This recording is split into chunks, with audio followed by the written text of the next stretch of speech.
Now with the interior painted, I'm just taking off all the masking I put on earlier. The vinyl on the back firewall is pretty much ruined. It has holes and cuts all over it, so I'm just ripping it off. And commonly the colour of the car is written here. I'm clamping down the replacement vinyl, making sure everything's in place, and just going to deal with this hole first. I've got a painted bit of vinyl here which I'm just going to glue to the back firewall and stick it in place there. I'm going to start off by gluing the corner on first and just see how I go with that. I'm using the roller here to press it down and also the top section as well. I'm just working on the flat sections first, and then I'll go to the indentation part later where the wheel goes in. What I have here is a piece of vinyl that I've taken out of a wrecked Bertone. I'm just cutting up the slits in exactly the same positions as the factory did, and then just cutting off any excess piece of material based on the template of the original. So now I'm moving on to the passenger side, where I'm just going to put more glue on there, let it go tacky, and then stick it on and roll it down again. The corners here have proven to be quite difficult. I've just got a lot of clamps on there at the moment and gluing it on piece by piece. I found this plastic film, which is pretty much a thick garbage bag in a flat formation. I'm just tracing the outside of the door card to get a rough guide of where to cut to make this fit the door itself. I'm cutting the inside of the trace because it needs to fit inside the door.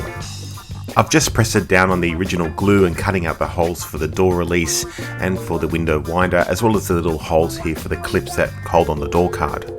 Then some waterproof tape on the top here to hold it in place. The door cards are held on with these clips, and they are a little bit different. The old ones are more flexible and stronger. The new ones are more brittle and break. However, they are actually better.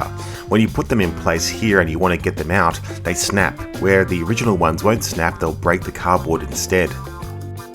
Pulling the old ones out, I just lift the tab here and it pops out quite easy. Putting the new ones in, I just push the little tab in and it slots in place without damaging the cardboard at all.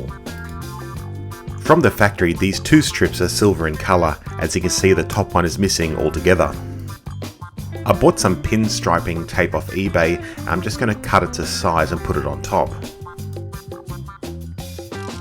So I've pulled back the adhesive part and now sticking it onto the actual door itself. Applying some heat to the tape made it form better to the door card, as well as stick a lot better as well. It really does almost look factory.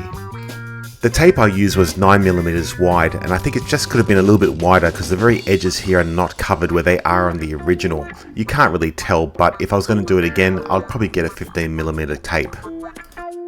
This small little plastic piece sits on top where the doorknob is. It's very hard to find now, and they tend to break. They're used on many Italian cars. And now to give the door card one last clean and then put it in place. Lining up those little tabs there into those holes, just getting them exactly right, and then just pushing them in place. Lining them all up on the bottom of the door and then the side of the door, and then pressing it all down. Here are 3 different armrests. This was used on a Series 1, it has silver insert and brown in colour. Series 1.5 and 2 had a black insert but brown in colour. Series 3 had a black insert and also black in colour. And of course the top lug here as well. There were 2 types, the silver one and the black one. The black one was on Series 1.5 and 2 and 3, and of course the silver was on the Series 1. And then to repeat the same install on the passenger side as well. I'm putting the retaining clip onto the back of the window winder, then the silver shroud, and then placing it on top and pushing it in place. And now for the door handle shroud and the door handle itself, it just holds in place with 1 screw. And now 3 screws that hold on the door armrest. And finally the door lock knob. But next time. I play with vinyl, I stick on a sticker, and I insert a speaker.